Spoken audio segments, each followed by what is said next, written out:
Karnataka Congress MP D.K. Suresh raked up a controversy yesterday with his remark about a separate country for South India. He said the money from the economically and socially progressive south of India is being spent on the backward region of the north of India. He said, if this continues, the south would have no option but to seek a separate nation. This rich south versus the poor north debate has been raging for some time. K. Annamalai, president of the Tamil Nadu BJP, addressed this issue a few weeks ago in Chennai at the 54th birthday celebrations of Tughlaq magazine. Annamalai has a take very different from most politicians from south of India. We are reissuing the speech in light of D.K. Suresh's outburst. Well, the topic of the north-south divide has gained ground in the recent past, with many politicians saying the south was being overlooked in favor of the north. Tamil Nadu BJP chief K. Annamalai has rubbished this notion altogether. In January, at the 54th anniversary event of Tughlaq magazine, Annamalai explained his stance. Let's hear what he had to say. இன்னைக்கு ஐயா சொன்னாங்க, செஸ்வூர் ஐயா பேசின ஒரு விஷயத்தை குருமூர்த்தியா தொட்டாங்க. இது தமிழ்நாட்டுல பல ஆண்டு காலமாக இருக்கக்கூடிய ஒரு பெரிய பிரச்சனை. குறிப்பாக நீங்க பாத்தீங்கன்னா வடக்கெல்லாம் வாழ்ந்துகிட்டு இருக்கு, தெற்கெல்லாம் தேஞ்சுகிட்டு இருக்கு. இது திரும்ப திரும்ப பாத்தீங்கன்னா பினான்ஸ் கமிஷனுக்கு போயிருவாங்க, நிதி பங்கீட பாருங்க அப்படி.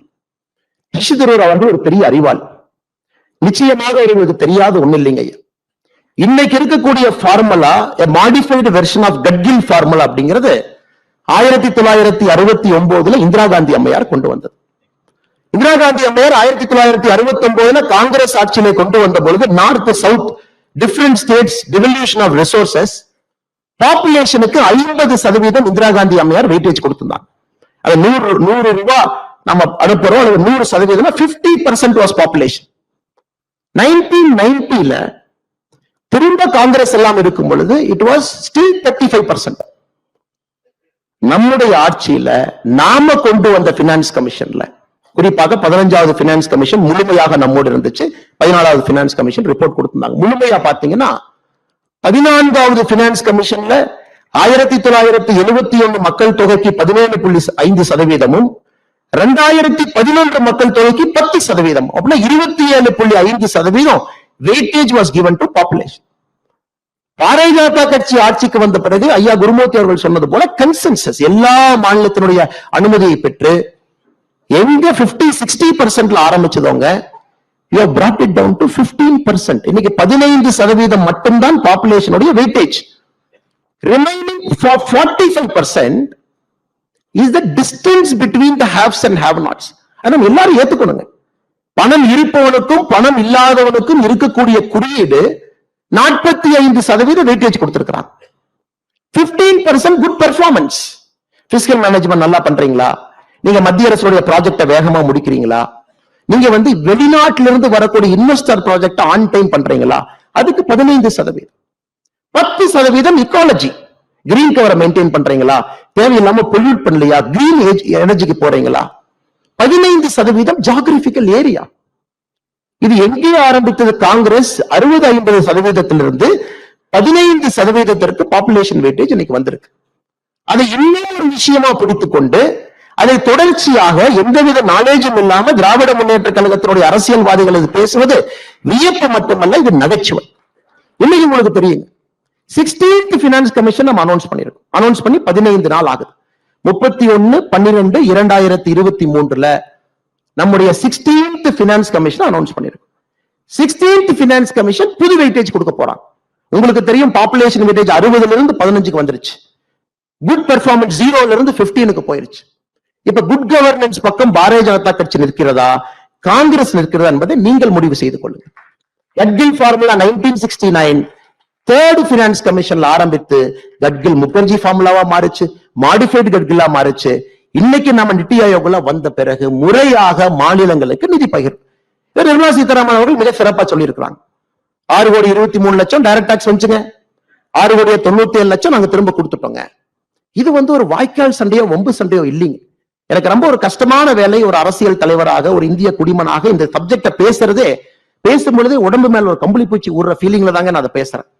ஏதோ ஒரு வாய்க்கால் சண்டை வம்பு சண்டையை போல நார்த் இந்தியா எப்படி, அங்க பாருங்க பீகார் எப்படி, தமிழ்நாடு எப்படி. நம்ம அனைவரும் இந்த அரங்கத்தில் இருக்கக்கூடிய நம் அனைவருமே ஒரு பெருமையாக இருக்கக்கூடிய தமிழர்கள். அதை தாண்டி இந்தியாவை நேசிக்கக்கூடிய முதன்மையாளர்கள் தான் அந்த அரங்கத்தில் நாம் இருக்கும். நேஷன் ஃபர்ஸ்ட், கண்ட்ரி ஃபர்ஸ்ட் நம்ம ஒருங்கிணைச்சு உட்கார வச்சோம். இன்னைக்கு இதே யோகிஜி அவர்கள் ஒரு கேள்வி கேட்கிறாங்க. தமிழ்நாடுனுடைய லேபர் ரெஜிஸ்ட்ரேஷன் போர்டுல 25 லட்சம் மைக்ரண்ட் லேபரை பதிவு பண்ணிருக்காங்க. அபிஷியலி கவர்மெண்ட் ஆஃப் தமிழ்நாடு 25 லட்சம் மைக்ரண்ட் லேபரர்ஸ் பதிவு டேட்டா வச்சிருக்காங்க. அன்அபிஷியலி உங்களுக்கு தெரியும் அது 40 லட்சத்தை தாண்டி இருக்கும். இன்னைக்கு யோகி அவர்கள் முதலமைச்சருக்கு போன் போட்டு, அண்ணா என்னுடைய நார்த் இந்தியன் லேபரர் தமிழ்நாட்டுக்கு வந்து வேலை செய்யறான், உங்க ஊர்ல வேலை செய்யறான், அல்லது அண்ணாமலை ஊர்ல வேலை செய்யறான், அல்லது குருமூர்த்தி அவங்க ஊர்ல வேலை செய்யறான், அல்லது தமிழினி ஐயா ஊர்ல வேலை செய்யறான், அல்லது ராதாகிருஷ்ணன் ஐயா ஊர்ல வேலை செய்யறான், நல்லி குப்சாமி செட்டியா ஊர்ல வேலை செய்யறான். அந்த மனிதனை உருவாக்குவதற்கு யூபி எவ்வளவு செலவு பண்ணிருக்கோம். அதனால ஒரு யூபிக்காரர் தமிழ்நாட்டுல வேலை செய்யறாங்க, எம்ப்ளாய்மெண்ட் போர்டு ரெஜிஸ்டர்ல இருக்கு, எனக்கு ஒரு 10,000 ரூபாய் அனுப்பிச்சுட்றீங்களேன்னு கேட்டா இது என்ன ஆகும் இந்த நாடு? மைக்ரோஸ்கோபிக்கா if you keep going examining this argument, இல்ல நான் லேபர் கொடுக்கறோம் உங்களுக்கு, காஸ்ட் ஆர்பிட்ரேஜ் தமிழ்நாட்டுக்கு வருது, you get a cheap labor north இந்தியால இருந்து, directly you get a cost arbitrage. Indian software company முதல்ல இருந்த மாதிரி 1990 2000. இப்ப யோகி அவர்கள் நிதிஷ்குமார் அவர்கள் அந்த ஆர்குமெண்ட் நம்ம முன்னாடி வச்சா, நாளைக்கு காலையில எங்களுக்கு எந்த நார்த் இந்தியன் லேபரும் வேண்டாம், தயவு செஞ்சு நீங்க போங்கப்பா, எங்க வேலையை பார்த்துக்கிறோம் நம்மால் சொல்ல முடியுமா? அதனால்தான் திராவிட முன்னேற்ற கழகம் தன்னுடைய அரசியல் வாழ்விலே முதல் முறையாக ஹிந்தியில பத்திரிகை அறிப்பு கொடுத்தாங்க. ஹிந்தியில பிரஸ் ரிலீஸ் கொடுத்தாங்க. மைக்ரண்ட் லேபர் கிரைசிஸ் வரும்போது ஹிந்தியில பிரஸ் ரிலீஸ் கொடுத்தாங்க. யாரு போயிடாதீங்க, எல்லாம் இங்க இருங்க. ஒரு நாட்டு அப்படி நடத்த முடியாது sir. we cannot run a country like that. அதே ஆர்குமெண்ட்ல கொங்கு பகுதியில் இருக்கக்கூடிய 8 மாவட்டங்கள் தமிழகத்தினுடைய 54% டைரக்ட் இன்கம் கான்ட்ரிபியூட் பண்றாங்க. இப்ப கொங்கு பகுதியில் இருக்கக்கூடிய கோயம்புத்தூரோ, திருப்பூரோ, பொள்ளாச்சியோ, நாமக்கல்லோ, ஈரோடோ, சேலமோ அவங்க வந்து சரி நம்ம கணக்கு போடலாம், கணக்கு மாதிரி கணக்கு போடலாம். கோயம்புத்தூர்ல மொத்த இன்கம் எவ்வளவு, மொத்த எக்ஸ்பெண்டிச்சர் எவ்வளவு ரோடு போட்டேன்னா மிச்ச பார்ட் என்னங்க ஆகும்? இன்னைக்கு தமிழகத்திலே திருவாரூர் கலைஞர் கருணாநிதி அவர்கள் பிறந்த திருவாரூரினுடைய கிராஸ் எக்கனாமிக் அவுட்புட் தமிழகத்துல 1.5%, 1.5% தமிழகத்தினுடைய gross economic output Tiruvarur. Chennai, Chengalpattu, Coimbatore, Kanchipuram 4 மாவட்டங்கள் 34 விழுக்காடு. அப்படி இந்த 4 மாவட்டங்களும் நாங்க கிராஸ் எக்கனாமிக் அவுட்புட் 34% கொடுக்கிறோம், எங்களுக்கு 34% ஆஃப் ரெவென்யூ நீ கொடுப்பேன்னா தமிழ்நாடா இருக்குமா? ஆனால் இது எல்லாமே ஒரு சிந்தனை இல்லாதவர்கள், குறுகிய மனப்பக்குவத்தோடு அரசியல் செய்ய நினைப்பவங்களுக்கு பதிலடி கொடுக்கும் பொழுது எங்கேயோ கம்பளி பூச்சி எனக்கு விடுற மாதிரி இருக்கும். I feel very bad to give that argument. இன்னைக்கு பாருங்க, தமிழ்நாட்டுல நம்ம இன்வெஸ்டர் சமிட் நடத்தி இருக்கோம். நமக்கு பணம் வேண்டும், மிக முக்கியம், பணம் வேண்டும். நமக்கு 6,64,000 கோடி நமக்கு வந்திருக்கு. நமக்கு முடிந்து 3 நாள்ல குஜராத் இன்வெஸ்டர் சமிட் நடத்தியிருக்காங்க, 26 லட்சம் கோடி. 2023 பிப்ரவரியில யூபி இன்வெஸ்டர் சமிட் 33 லட்சம் கோடி. 2022 கர்நாடகா இன்வெஸ்டர் சமிட் 10 லட்சம் கோடி. இன்னைக்கு யூபியிலேயே மோசமான, பின்தங்கிய, பேக்வர்ட், எல்லா இண்டிகேட்டர்லயும் இந்தியாவிலேயே மோசமா இருக்கக்கூடிய பூர்வஞ்சல் புண்டில்கண்ட் அவங்க அட்ராக்ட் பண்ண இன்வெஸ்ட்மெண்ட் மட்டுமே 9,74,000 கோடி, மோர் தென் வாட் தமிழ்நாடு அட்ராக்ட். ஆனால் ஸ்டாலின் அவர்களும் திராவிட முன்னேற்ற கழகத்தினுடைய அமைச்சர்கள் புரிந்து கொள்ள வேண்டும், மணி will always see the future, money will never see the past. வரக்கூடிய பணம் என்பது ஃபியூச்சர் பொட்டன்ஷியலை பார்க்கும். அடுத்த 20 ஆண்டுகள் எங்க ஸ்டெபிலிட்டி ஆஃப் பொலிட்டிக்கல் எக்கனாமி என்ன, பாலிடிக்ஸ் எப்படி இருக்கு, கரப்ஷன் எப்படி இருக்கு, கோயிங் ரேட் எப்படி இருக்கு, பவர் சென்டர்ங்கிறது 2 பேர் கையில் இருக்கா, டெமோக்ராட்டிக்கா இருக்கா, நான் ஒரு ஆடிட்டர் மட்டும் பார்க்கணுமா, இல்ல அண்ணா நகர் ஒருத்தரை பார்க்கணுமா, இல்ல நைட்டு போய் மருமகனை பார்க்கணுமா? Yes, money will see the future, money will never see the past. அதனால சத்தமே இல்லாம புண்டில் கண்டுங்க பான்பராக் வாயை எவ்வளவு திட்டுறாங்க. 9,74,000 crore சாதாரணமா ட்ராக் பண்றாங்க. உத்தரப்பிரதேசம் 75 மாவட்டங்களுக்கு இன்வெஸ்ட்மெண்ட் வந்துச்சு, எவ்ரி சிங்கிள் டிஸ்ட்ரிக்ட் அட்ராக்டட் பண்ணி. நெப்போலியன் போனாப்பட்ட அருமையா சொல்லுவாருங்க, never wake up China, China வெளிப்பிட்டாதீங்க, once China wakes up the world will tremble. நான் சொல்றேங்க, never wake up UP, once UP wakes அப்.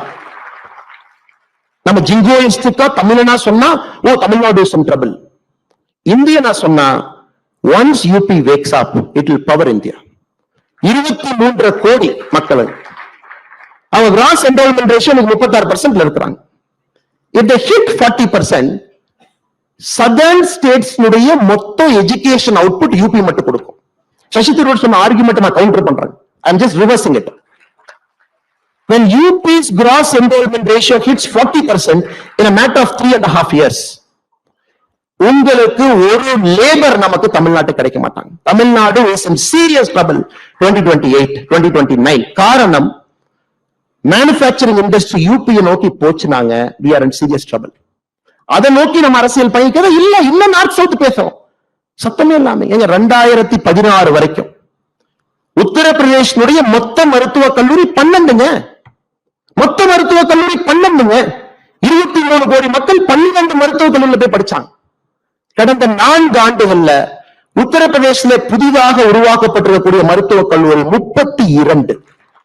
எங்க என்ன ஸ்கேல்ல திங்க் பண்றாங்க பாரு, என்ன அம்பிஷன்ல போறாங்க பாரு. 6 lane 8 lane fighter jet aircraft பேசிட்டு இருக்காங்க. 9 ஃபங்க்ஷனிங் ஏர்போர்ட்ஸ் வச்சிருக்காங்க. அதனால ஒரு பெருமை மிகுந்த தமிழனாக, பெருமை மிகுந்த இந்தியனாக நம்முடைய பொலிட்டிக்கல் நரேட்டிவ் ஷிஃப்ட் ஆகி வேற பக்கம் போகணும். டெவலப்மெண்ட் பத்தி பேசணும், தமிழ்நாட்டுக்கு இருக்கக்கூடிய ரீஜனல் டிஸ்பாரிட்டியை பத்தி பேசணும். 7 மாவட்டங்கள் பிலோ 2% எக்கனாமிக் அவுட்புட்ல இருக்கு, அதை பத்தி பேசணும். தமிழ்நாட்டில் 11 மாவட்டங்கள் சராசரியாக லேபரை வெளியே அனுப்புறாங்க, லேபர் உள்ள வரல, அதை பத்தி பேசணும். ராமநாதபுரத்துல இன்னைக்கு போனாலும் பெண்கள் ஒரு வண்டியில 6 குடத்தை வச்சு இழுத்துக்கிட்டு போயிட்டு இருக்காங்க, தண்ணிக்காக சீதனமா கொடுக்கறாங்க. அதை பத்தி பேசணும். 2014 மோடி அவர்கள் வந்த பிறகு திராவிட மாடல் அரசு இருக்கக்கூடிய மண்ணுல 55 லட்சம் குடும்பத்திற்கு முதலாக கழிப்பறை மோடி கட்டி கொடுத்திருக்காரு, அதை பத்தி பேசணும். அதை விட்டு சும்மா வடக்கு தெற்கு எத்தனை நாளைக்கு